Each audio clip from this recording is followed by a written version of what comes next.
203 billion pesos ang halaga ng pondong hindi nagamit ng ilang ahensya ng gobyerno noong 2014 sa halip na napakinabangan daw sana ng maraming Pilipino. Kaya mungkahi ni Senator Ralph Recto gamitin na lang ang natirang pondo para sa pagpapagamot ng mga mahihirap na may sakit. May report si Lay Alvis. Sa hinaba-haba at busisi ng proseso bago aprubahan ng national budget, may mga proyektong kahit may nakalaan ng budget ay di naman pala naipatutupad. Ang resulta nito, underspending. Ibig sabihin, kulang ang naging paggastos ng mga ahensya sa pondong inilaan para sa kanila.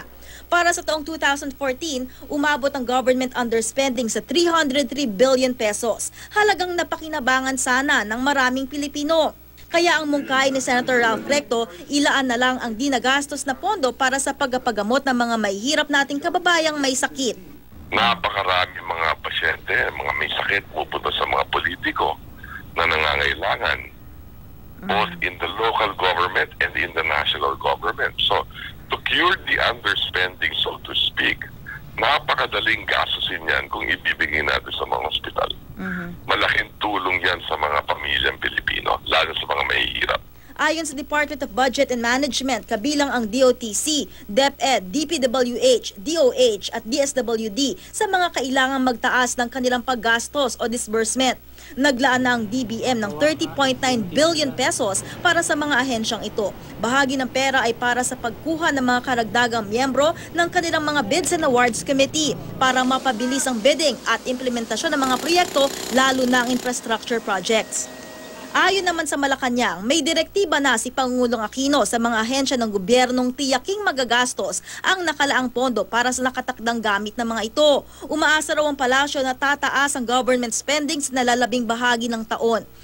Pero kung si dating National Treasurer Leonor Briones ang tatanungin, hindi raw magandang epekto ng underspending sa ekonomiya.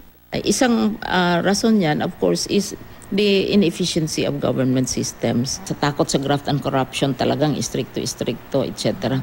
But inefficiency and delay is also a form of corruption because delays cost money. Ang pangmatagalang solusyon dito ayon kay Briones, pag-aayos ng sistema at pagdadagdag ng mga empleyado.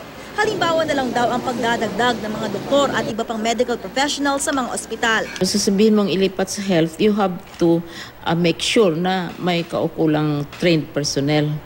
Higit sa epekto sa ekonomiya, ang mga mamamayan daw ang unang tinatamaan ng underspending dahil sila naman ang apektado kung di na ipatutupad ang mga proyekto. Sila rin daw ang nagtitiis sa mga baku-bakong kalsada at kakulangan sa serbisyo ng gobyerno. Lay Alvis, GMA News.